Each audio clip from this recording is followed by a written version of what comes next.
Welcome to the Standard Deviations podcast, presented by Orion Advisor Solutions and hosted by Dr. Daniel Crosby, Orion's Chief Behavioral Officer and New York Times best-selling author. Each week, Dr. Crosby interviews a fascinating new guest on a range of compelling topics, from literature to psychology to financial wellness. To learn more about Dr. Crosby's behavioral finance work at Orion, visit www.orion.com. Hey, Standard Deviations listeners, did you know that you could be receiving continuing education credit for listening to certain podcast episodes? That's right. There are continuing education credits available for CFP board advisors, along with CMAs, CPWAs, and RMAs for certain episodes. The Advisor Academy is Orion's free, continuing education platform for advisors where you can get CE credits on the go. The platform offers a handful of podcast episodes that you can either listen to or watch and receive CE credit. Check the podcast description for more details or visit orionadvisorakademy.myabsorb.com and use code PODCASTS, that's podcast with an S, to sign up. Note, not all podcast episodes qualify for CE credit. You must listen or watch through the Orion Advisor Academy to receive the credit. Visit orion.com/advisor-academy to learn more. Hello and welcome to the Standard Deviations podcast. I'm your host, Dr. Daniel Crosby. I'm joined today by Megan Gorman, who is the founder and managing partner of Checkers Financial Management, a female-owned high net worth tax and financial planning firm in San Francisco. Her clientele ranges from entrepreneurs to corporate executives to inheritors of family wealth. An attorney by training, she's passionate about the problem-solving work required in the world of complex financial planning. She's been named to the Forbes 2022 and 2023 lists of America's top women financial advisors, and she's here today to talk about her timely new book, All the President's Money, a look at how the men who govern America govern their money. Welcome to the show, Megan. Daniel, thanks for having me. I'm excited to be here. Okay, so I was lucky enough to get to blurb the book and now help you promote it. The cover is magnificent. I did judge the book by its cover, and the cover is just fantastic. Did you have any input on the cover? I did. First of all, by the way, you always have awesome covers, and your new book coming out has a great one. I worked on a lot of different covers because, there's this need for balance, right? There's a gravitas to the presidents, right? But then this is a little fun, little look behind the scenes, maybe even a little gossipy, right? I don't know if you remember back in the day, Us Weekly used to have a column called Stars. They're just like us. And you'd see the stars at the grocery store. This is sort of like the presidents. They're just like us. They're up at 2 a.m. in the morning worried about money. So it wanted to have that nice balance between gravitas and fun. Yeah, I'm not going to explain the cover. We're going to make people at various points in the podcast, we're going to make people go buy it. So go check it out on Amazon. Go peep the cover. It's very cool. So, you and I, we got down a little bit of a rabbit hole before we pressed record, because when authors get together, this is what we do. We gripe, we commiserate, we compare notes. But I got to know out of the gate, you clearly are extremely passionate about this. You sort of referred to yourself as a history nerd a couple of times in our earlier conversation. My sister is a history professor. I love having her in the family to talk about all this stuff. What was your favorite tidbit going back to your Us Weekly Stars? They're just like us. What was your favorite tidbit? What was your favorite finding in the deep research you did for this book? Yeah, there were a lot of little different things. I think the thing that comes very clear to me is there was a letter that LBJ, Lyndon Johnson, wrote to a friend in the 40s, and he's lamenting how stressful he is, how stressed he is about money. He's not sleeping, he's worried about it.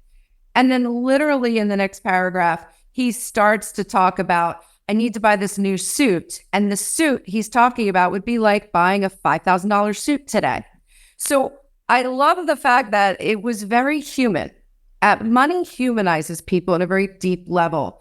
And that was one of the things about writing this book, is there were a lot of presidents who politically I would have voted for, but personally found they were disasters with money.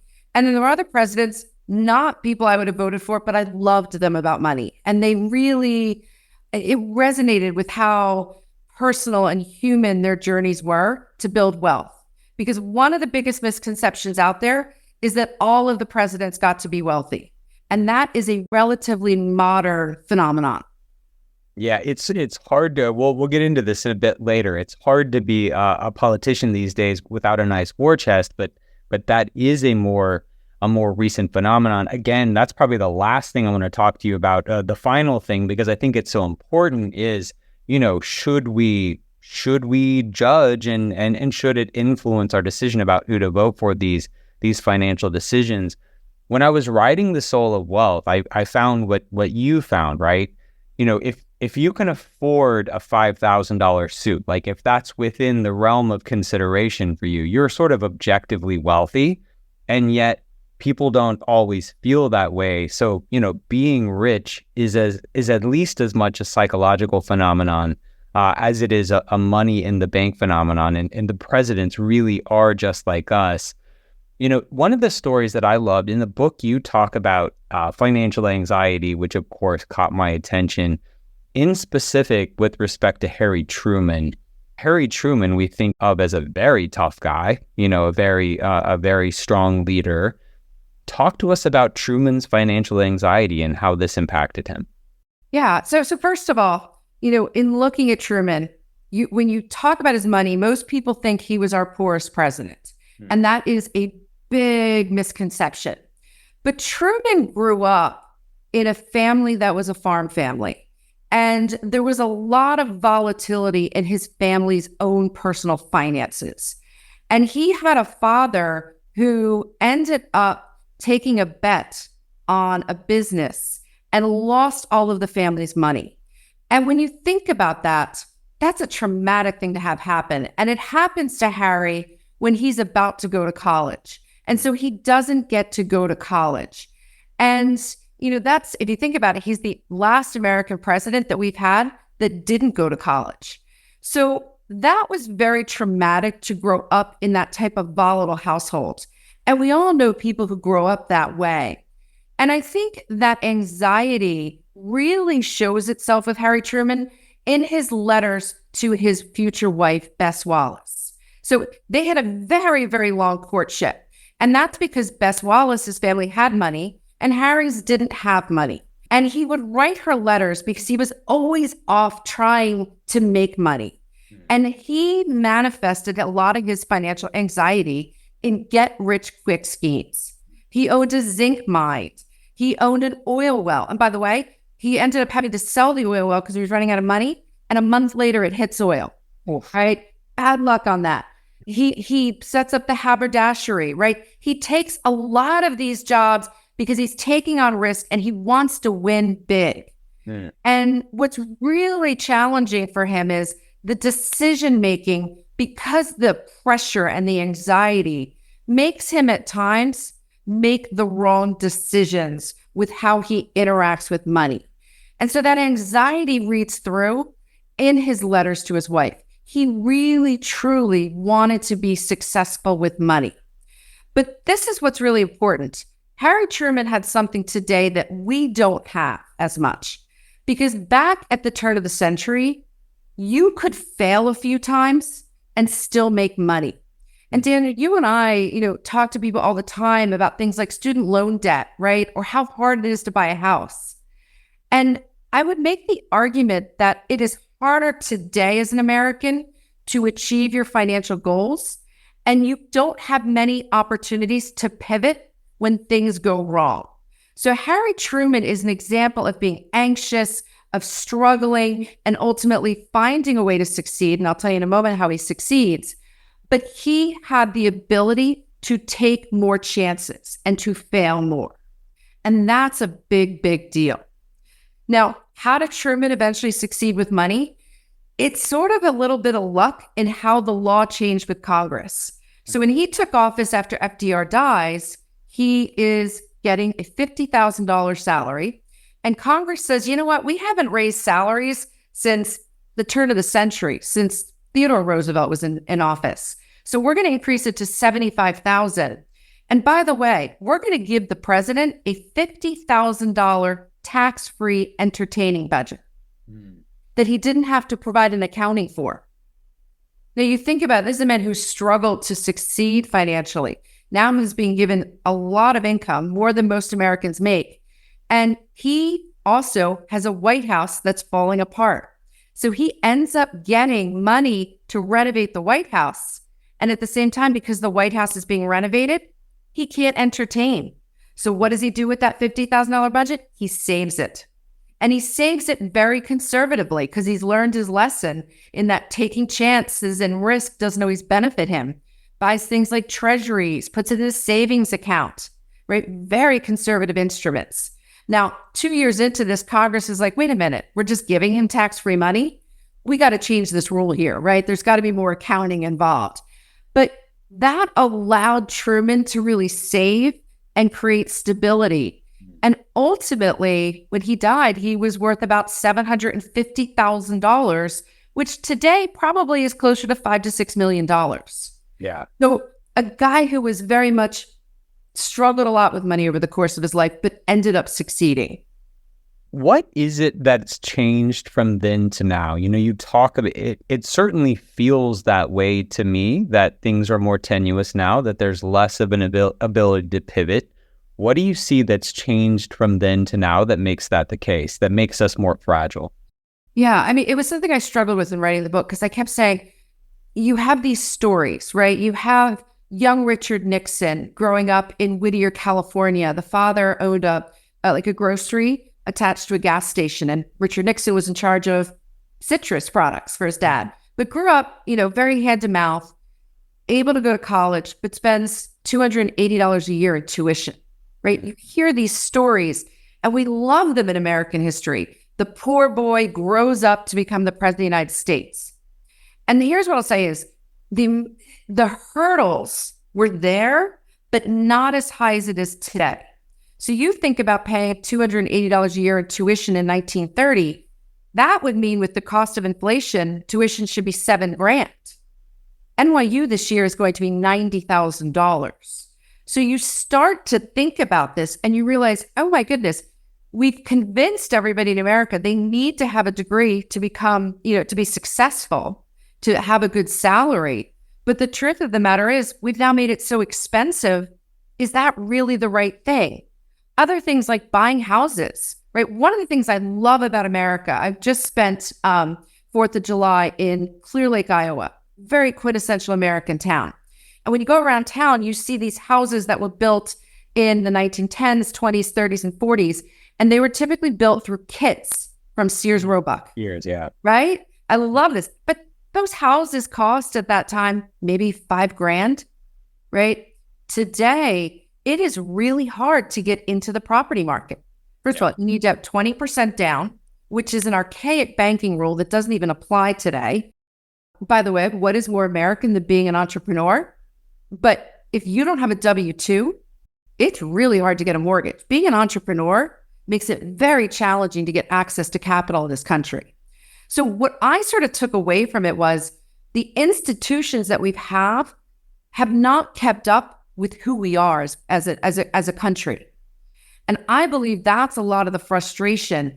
And when people get angry because they feel that, the wealthy have this and so on, I think what they're really frustrated with is that the institutions have made it harder for them to grow. People cannot be Richard Nixon. People cannot be Abraham Lincoln anymore. People cannot be Harry Truman. And that's really, really difficult because that means the American dream is really challenged. I can feel my blood boiling as you're doing as you're showing a really great job of, I think, articulating some of the real impediments to economic mobility. I think back to when I bought my now home 9 or 10 years ago now. I bought a home that was about 1.5x my yearly salary, so like very conservative. And I had to put 50% down because I was self-employed. They would not, years of very consistent earning, like a very conservative house by any measure. And I had to put a 50% down payment on my home because I wasn't W-2 employed. Absolutely ridiculous. I've been through those processes with clients. it's almost like they don't believe you that the business exists. And it's really difficult, right? And, it's funny because when you look at buying houses in the past, it was a lot easier. I mean, I think about Ronald Reagan, and Reagan's story I truly love, right? Grew up in the Midwest, and, his father was an alcoholic, mother very pious, very church-going. The father, because of his illness, would spend all the family's money. So the mother was a total side hustler. She'd sew, she would do things around town to make money. But she instilled in him budgeting. And so fast forward, here he is, a Hollywood star in the 1940s. He's hanging out with Clark Gable and Bob Hope and all these wealthy celebrities. And he and Jane Wyman, he and his first wife, want to buy a house. And Ronald Reagan, he does his research, finds the right place in LA. They want to buy land. And he and Jane Wyman, she's a bit of a spender. He lays down the law. They're going to follow this budget. They get this mortgage, but they cannot deviate from the budget. And Jane even says it to Hollywood magazines, Ronnie doesn't like spending. I'm only allowed to spend $25 a week. Could you imagine J-Lo saying that today? Right. Yeah. Right? So, but again, they were buying a house that was about $15,000.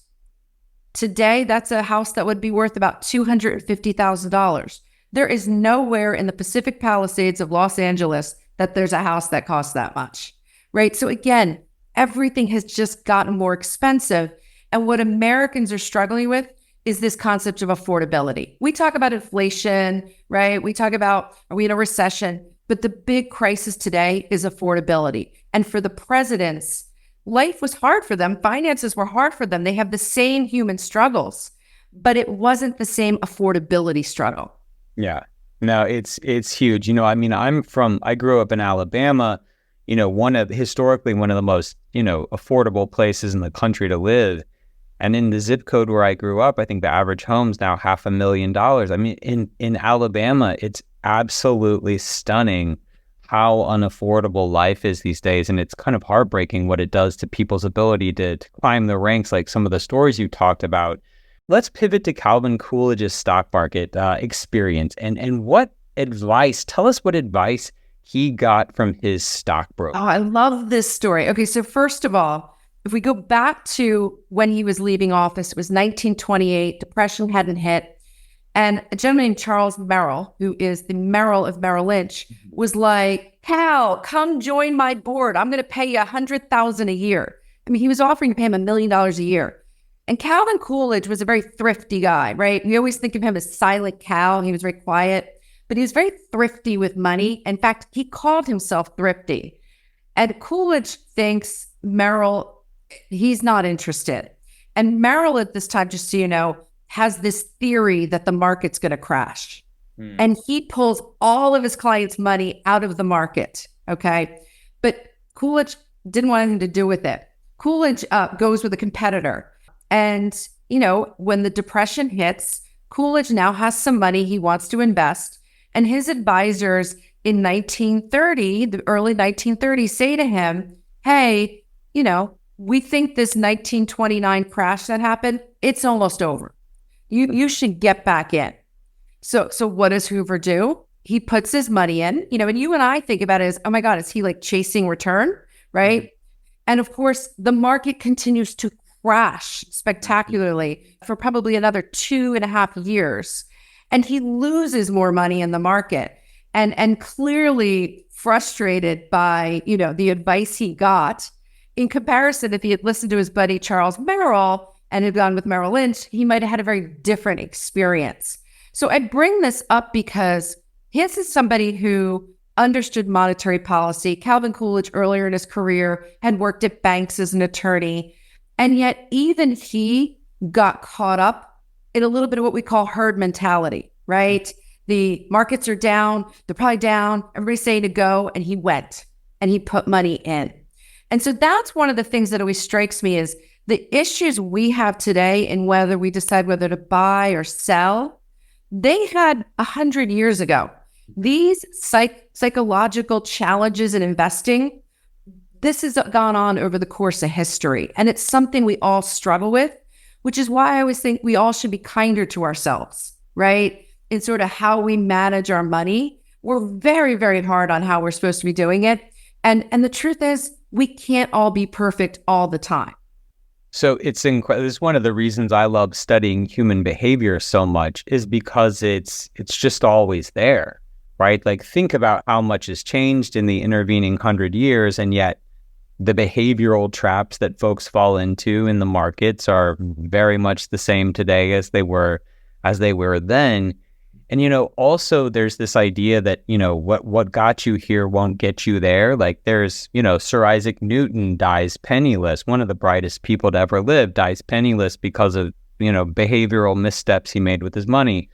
Someone as gifted as President Coolidge, ignores good advice and takes a hit. So you can be smart in so many different domains, and it just doesn't always translate to the behavioral realm or the financial realm, for sure. Totally. And Sir Isaac Newton should have avoided Thomas Jefferson at all costs because, again, very similarly, right? But I think it's also, to some degree, you have to also think about people's asset bases, right? We think of the presidents that they're all uber successful.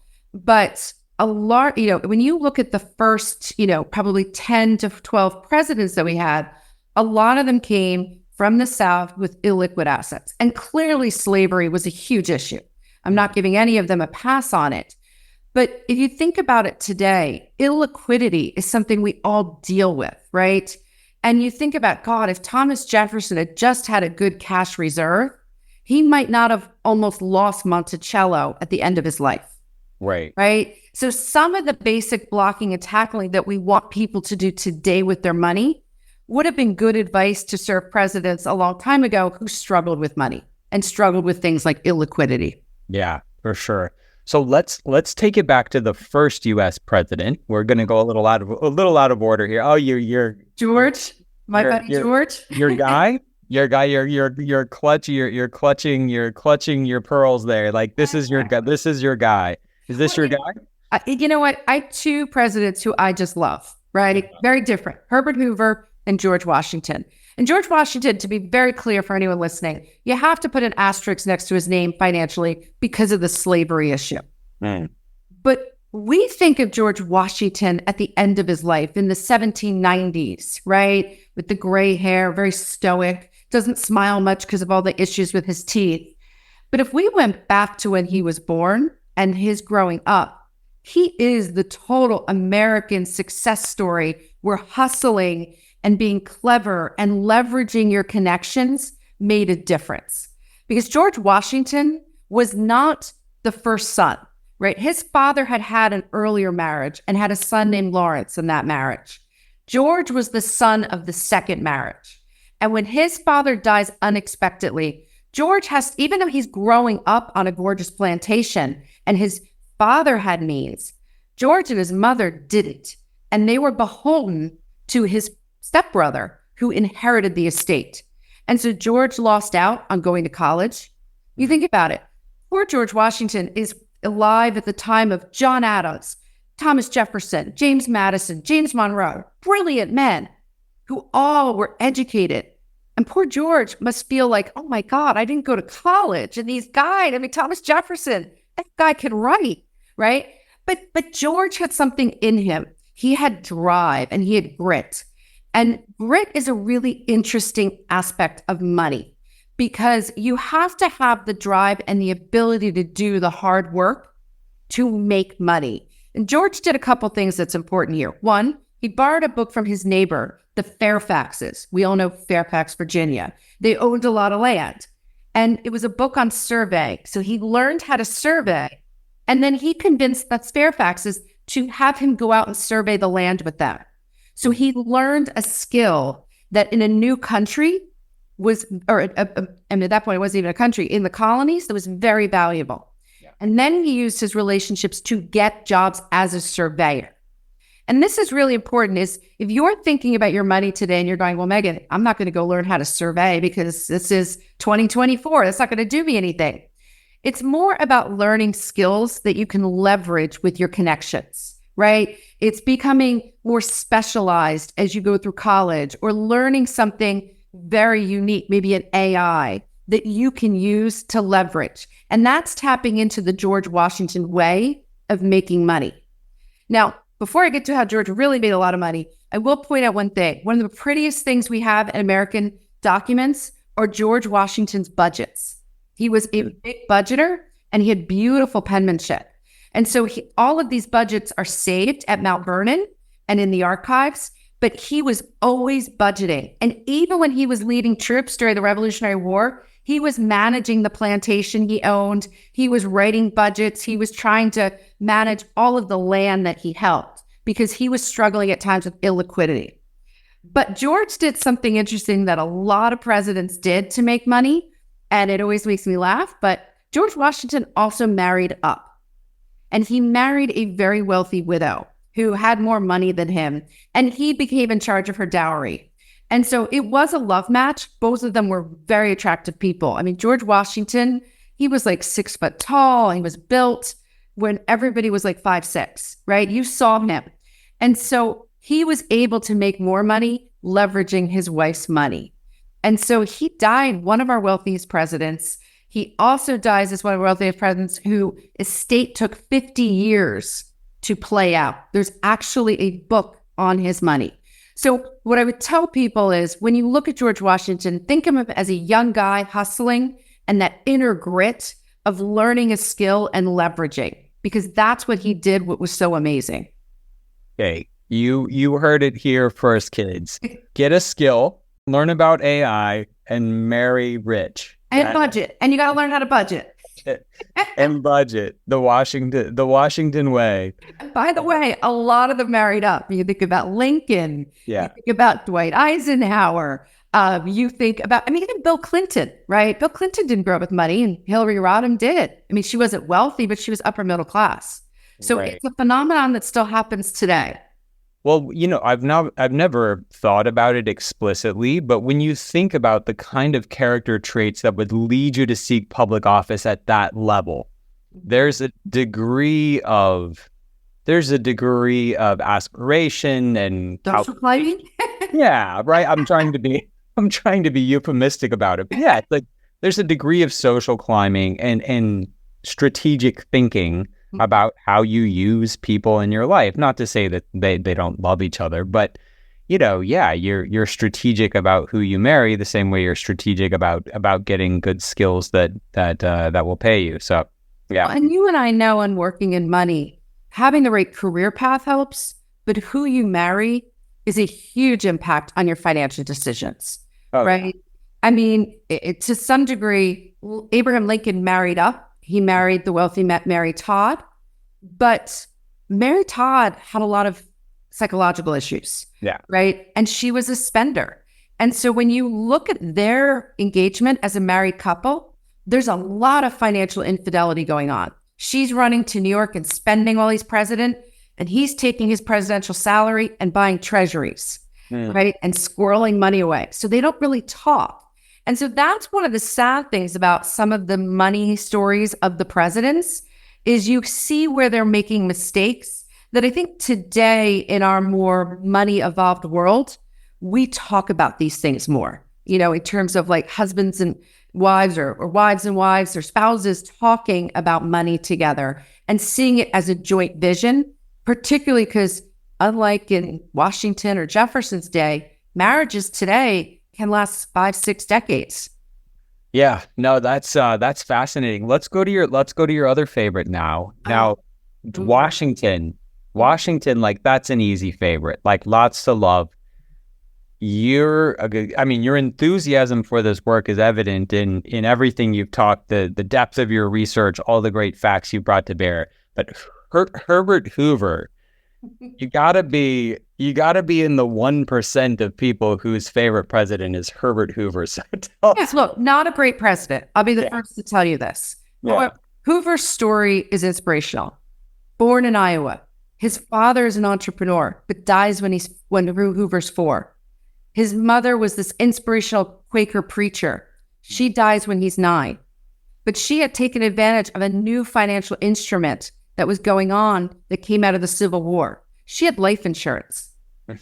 And so what they did is the Quakers decided that each of the 3 Hoover children would go with a guardian from the family, but there would be a financial guardian that was a senior Quaker leader.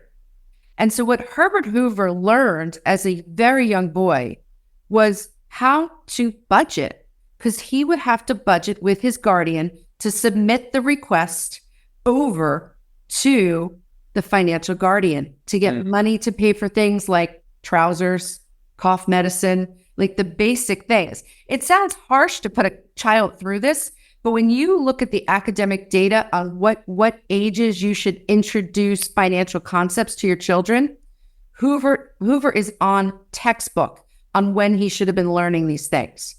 And so one of the other things he learned is the Quakers are also about giving back. And so fast forward, he ends up joining the first class at Stanford, and he's into geology, graduates Stanford, and he can't find a job. And, he's thinking he's going to work at some prestigious firm in San Francisco, and there's no work. So what does he do? He goes to the Sierra Nevadas, and he gets a job going into the mines. Sort of like George Washington learning how to survey, right? Yep. And he's down there with all the miners, and the miners are like, who is this kid with a Stanford degree? Like, what's going on here, right? But he learns to mine, and he eventually gets a job with a British firm overseeing mines in Australia. And as he's surveying Australia on camel in very hot weather, Hoover looks over and he goes, there's something there. That looks like there's a mine that has something. And he pitches his employer, and they say, well, somebody's already drilled there, but they haven't found much. He goes, we're going to go deeper. And they do, and they find gold. And he has a gold mine. And what's fascinating about Hoover's letters back to his family and friends is he has a friend, one of his best friends, who he's saying, okay, check in on so-and-so. Do they have enough money? Like, can you give money to this person? I want to make sure they're okay. And so he's very much about making money, but sharing it with others. And I love that about him, because even though he's not a great president, what he learns from budgeting and these skills, and he's arguably our wealthiest president. He and George Washington are. Don't tell Donald Trump. But what's fascinating about it is after World War I and after World War II, he used his budgeting skills to go to Europe to help save them from famine after the world wars. And so even though he wasn't a great president, he technically saved the world. And when you go to his house in Iowa, you see a statue from the people of Belgium thanking him for what he did for them. So he's very, very giving with his money. And he saw money not as a selfish, this is mine, but what good can I do for others with this? It's fascinating to think about this interplay between what kind of financial mind did they have, what kind of president were they, and then what kind of human were they? If you think about someone who, I don't think I'm breaking any news here that Jimmy Carter is also has historically also not been viewed as a very strong president, but as a human being, one of the best to ever do it. I mean, like his involvement in Habitat for Humanity. I mean, the man was teaching Sunday school until he just physically couldn't. I mean, these are great people, and in Hoover's case, great financial minds doesn't always translate to being a great president. That's fascinating. When I was writing The Soul of Wealth, probably my favorite chapter was this chapter on giving is the path to abundance. And, I found in all the faith traditions, all the faith and philosophical traditions throughout millennia, there's this idea that the more money you give away, the better off you'll be, which of course doesn't make mathematical sense. But when you look at the literature, the two best predictors of whether or not someone feels wealthy is, one, how much money they have, of course, and then two, whether how charitable they are. And you find this at every income level, that the more money people give away, the more wealthy they feel, even when, they're not objectively all that wealthy. So there really is something to this thing that he learned in his Quaker upbringing, that there's a lot of good to be done, and it sounds like he had an incredible impact. Yeah, he did. And I love that you brought up Carter, because I always want to point out to people, Carter has been the greatest PR game ever. Because when you think about him, you think, oh my God, he's this poor peanut farmer, right? And when he went in 1976 to run against Jerry Ford, when they compared Ford and Carter's finances, Carter was wealthy. He owned huge farmland. And Ford, when he became president, had to call someone and say, am I going to get a paycheck? Because I got to pay my mortgage. Yeah. Different experiences, because you would have thought, oh, it would have been Carter that didn't have the money. But one of the things that Carter does, and it's about luck, and I want people to think about this, is Carter is very consistent with his behavior, even when bad things are happening. And so when he took over the family farm, by the way, he was doing great in New York. He was a nuclear engineer, confirmed by Congress, was going to have a big, big Navy career. And he gave it all up because his father was dying. He goes to his father's deathbed. And when his father passes, everybody in town has a story about how his father had helped them. And he was like, I'm on the wrong path. I'm going to come down here and I'm going to take over the farm and I'm going to help. And that's what he did. And the first years he had the farm, we were coming out of the Korean War, high inflation, right? Recession, a lot of the challenges we're seeing today, but he consistently kept at it and he eventually succeeded at it. So a really consistent person. So I would tell anyone who thinks, well, what should I be doing if I want to build wealth? It's not just luck. It's you create your luck by being consistent. And that's an important thing. Yeah. To sort of think about. I love that interjection there so much that I'm going to give you a question that wasn't on my questions that I sent you. Be ready. Okay. So give me your top, this is going to be tricky because there's been a lot, but like, who's your top with respect to financial management? Who's your best money manager president and who's your worst? And what lessons can we learn? Because I love what you did there where you said, hey, the lesson of Jimmy Carter is consistency. So who was the best? Who was the president that was best with money? Who was worst with money? And what can we learn in terms of a do and a don't from each of those presidents? Yeah. So let's start with the worst, right? I would tell you that the two worst were probably Thomas Jefferson and his friend James Monroe. And James Madison had issues as well. But the three of them struggled with the concept of future self. Right? Who were they going to be 10, 20, 30 years from now? What does retirement look like? Now, these are modern questions that I'm applying to them. But because they all had plantations, they all struggled with illiquidity. And instead of thinking about the longer term picture, they were making very short tactical decisions to stay afloat, right? And you and I know that's not the way you want to manage money. So if you took something from the lessons from them, think about the big picture. Think about where you're going and what the impact of decisions have. And remember, cash is king. You want to have liquidity. When I think of the best, and I'm going to sort of pick a characteristic really from three different presidents. So first, Eisenhower, Dwight D. Eisenhower, the great military commander, president in the 1950s. Eisenhower grew up poor, but he was amazing with risk, and not just risk, but calculated risk. And he learned how to figure out risk. Don't laugh. As a small boy, he used to go down to the lake by his farm. And there was this, I don't want to say he was like it was just a bachelor guy who didn't have a lot of money, but he taught him how to hunt, taught him how to fish, taught him how to play poker. And in playing poker, he taught him how to understand odds. And when you look at Eisenhower's life over time, very good at calculated risk. So I would tell you, I'd want Eisenhower's calculated risk. I would want the spark of entrepreneurialism from Warren G. Harding, not a president most people would pick, one of our worst, Teapot Dome, right? That scandal. But Warren Harding was an entrepreneur. And for $300, he bought a newspaper and built it into his newspaper was why he was able to get into politics. And he sold it right as he was dying. He died right before the sale closed, but he sold it for the equivalent of what would be $9 million today.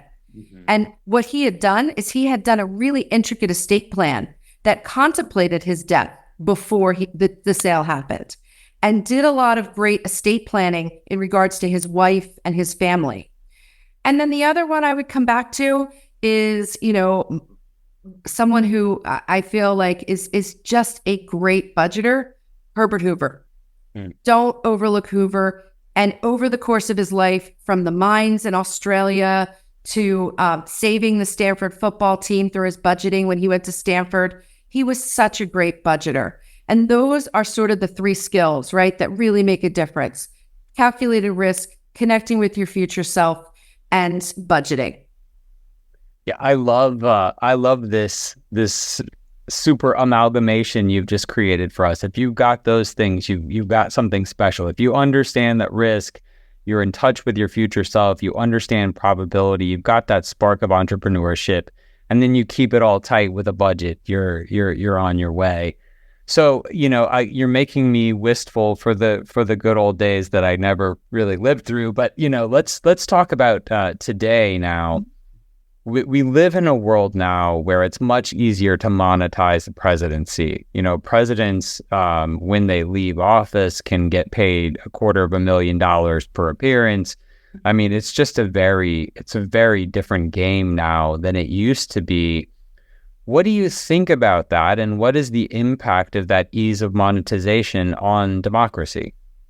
Yeah, look, I mean, it's so funny because you look back at prior presidents who literally finished office and went back and practiced law, right?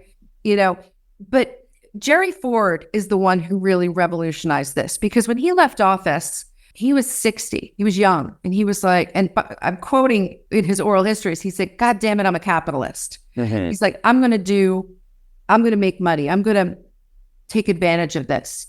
And I think a lot of what he did, the speaking, the going on boards, the displaying of leadership, I think are wonderful things. Mm-hmm. But he made one mistake when he was monetizing the presidency. He was going to endorse these medals from the Franklin Mint. Do you remember the Franklin Mint? Right? Yeah, absolutely. At the time, the Franklin Mint was much more prestigious than it is today. And he did this endorsement of these presidential medals, and he got such blowback for it. Mm. People thought it was trashy and beneath him and so on. And he pivoted quickly and never did anything like that again. So, here's the thing. With all of these people who become president, I am quite comfortable that as Americans, they want to go and try to build wealth. If you want to be Bill Clinton and travel the world and give speeches like a maniac, which is what he did, mm-hmm. I'm fine with that. Because again, they also are stepping in and acting with leadership. They encourage people to do charity, and our presidents really are great, often in the background, helping the president who's serving often act as advisors. So I'm fine with them monetizing in that sense. And I think, a lot of them make sacrifices leading up to it, but again, what I will say, and, when we're taping this, Kamala Harris is the presumptive Democratic nominee. So we will see if she is the nominee. One of the things I liked in going through her finances is she indexes. Mm. She basically, anything that was a conflict of interest when she became vice president, she got rid of. Her husband left a job that was very, very lucrative, but had a lot of conflicts in it. Mm-hmm. And what I liked about looking in her finances is I felt she was trying to be aligned with more Americans in trying to do the right thing. I think like a lot of Americans, I struggle with the fact that members of Congress can buy single stocks. Yes. I think if you're going to be in public service, there's nothing wrong with indexing and you can get great rates of return, but you shouldn't be allowed to buy and sell individual stocks. We need to be more conflict free. But I'll tell you one thing, if she was done serving and she wanted to go buy single stock positions, great, how about it? You're not in the same zone that you were when you were serving the public. Yeah, this is one of those things where it seems like nearly everyone agrees upon it, and I'm not sure why we can't get more. Maybe we'll start a movement here. We'll start a snowball, because it is wild to me that politicians on the left and the right very egregiously kind of milk this system of having insider knowledge about what's about to happen with different points of legislation and trading individual stocks and getting rich off it. That is gross to me. If you want to go give speeches or trade single stocks when you're done, go nuts. But I think it's widely agreed upon that you should be sort of indexing it and forgetting it when you're serving in public office. And remember, they're getting a pension for life once they're done. Right. So I'd like them to act in the best interest. And that's the thing. I think we do. One of the reasons why transparency with presidential finance is important is it also tells us their stories. And when I study the presidents, I'm non-political. And, the Trumps, the Kennedys, the Roosevelts, just because they were born with money doesn't mean we should, look at them any differently than someone who built their own money from, Ford or Hoover or Washington, right? But again, what we want to see is them being more conflict-free when they're serving us. Yeah, absolutely. So the question I've been waiting to ask this whole time, because this is to me as a psychologist where it gets super interesting. As we have greater transparency into people's financial lives, and as we read your book and understand at a deeper level, the relationship between leadership and money, how much should it impact our vote? Like if we become aware, I won't name names, but there was a prominent politician recently who, as they were running for office, they are, well into middle age, and it was sort of brought to light that this individual had effectively no retirement savings. And I got to admit, I was like, what in the world? Like that's a character flaw. That's for me, a black mark against you as a politician, because you should have been more, it's like it telegraphs a lack of responsibility or a lack of serious mindedness or something to me. Yeah. Do you agree with that, or should these be sort of divorced from each other when we're making these? Look, I think it's good to see the candidates' finances for a couple of reasons. One of the things that sticks out to me right away beyond the conflict issue is if you have a complex financial base, I want to understand how much time you're going to have to spend administering it. So going back to Kamala Harris, when I looked at index funds, I'm like, she's not looking at that every day. She's not worrying about that, right? She's probably got a robo-advisor. She's not going to be sitting there spending the time managing it. So I think it's healthy for us to see what their finances look like to make sure that they are in compliance with the U.S. financial system, right? I mean, I'm always amazed we're not allowed to know their credit score, right? Right? Do they pay their bills on time? And I think it's important for everybody to see the tax return. And I look at it a little differently. The tax return to me is entry to be a financially healthy person in the U.S. system, right? If you don't file your taxes as an American, you're not existing in the financial system. So I think it's good to show that. But just if I see their finances, while it may make me think about what they might do as president, I also think about the fact that fiscal policy is the work of thousands of Americans working together. And so if someone's not a great budgeter, it doesn't worry me as much in the sense that there's a lot of people shaping policy today. Mm-hmm. And this has been true for the life of the country. I will say, I do think it's important that they are in compliance with taxes, that they pay their bills, that they have a reasonable financial understanding, because it allows them to connect with what most Americans are feeling. Yeah. No. And by the way, as a side note, one of the things I think that humanized Barack Obama a lot when he first ran is Bill Clinton had loans from law school. Barack Obama was the first one of our presidents that had real student loans. Mm-hmm. I mean, crazy student loans. And, he struggled to pay them until he wrote the book. So I know that's a weird answer. I think there's no correlation between their personal finances with how they do as president, but I think it's healthy for us to get a look at what they're doing and making sure that they're in compliance. Yeah. It's illustrative of their ethics, if nothing else. Like it's not an end all be all, but it's illustrative of their ethics and their participation in the system, I think. Yeah. And by the way, like really quickly, one of the things about Bill Clinton and growing up with not a lot of money is Bill Clinton is sophisticated in political matters. But when he first got on the political scene, he wasn't sophisticated financially. And that's how he got himself into certain messes, is because he didn't know what questions to ask. He's charming and he wants everyone to love him, but he didn't know how to have a good, pardon my French, BS detector on some of the stuff that he invested in. So I know that's not the best answer I could give your question. I feel like it's a complicated question, right? And I think we need to make that question overall more non-political for our candidates going forward, instead of taking it as a political issue. And I say that because if someone grew up poor and became financially successful, that's great. That's wonderful skills. And we should encourage the American dream to happen more and more. Yeah. Well, thank you, Megan. This was absolutely incredible. Your passion is evident. Your depth of knowledge is evident. Folks, there's a chapter in my new book, The Soul of Wealth, where it says, don't tell me your values, show me your budget. I believe that the way that we spend our money is the best predictor of what we value. If you value what Megan has taught you today, go put your money where your mouth is, go buy the book, tell a friend about the book, reward her for the incredible amount of work she put into this. Megan, tell us one more time where we can learn more about you, your firm, and the book. Sure. You can find the book at allthepresidentsmoney.com. And my firm is Checkers Financial Management. So you can find us at checkersfinancialmanagement.com.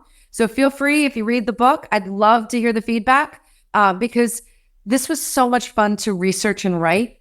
And I'm so excited to share it. So, Daniel, thanks for having me on. I really, truly appreciate it. And I'm looking forward. I've pre-ordered your book and I am looking forward to reading it when it comes out in October. Well, I appreciate you and your values and putting your money where your mouth is. You're the best. Thank you for being here. Thanks. Take care.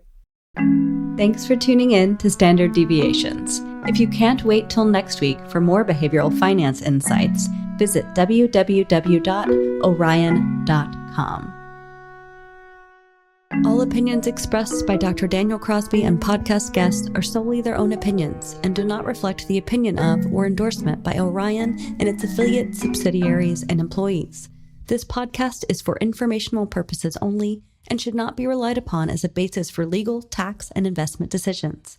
The opinions are based upon information the participants consider reliable.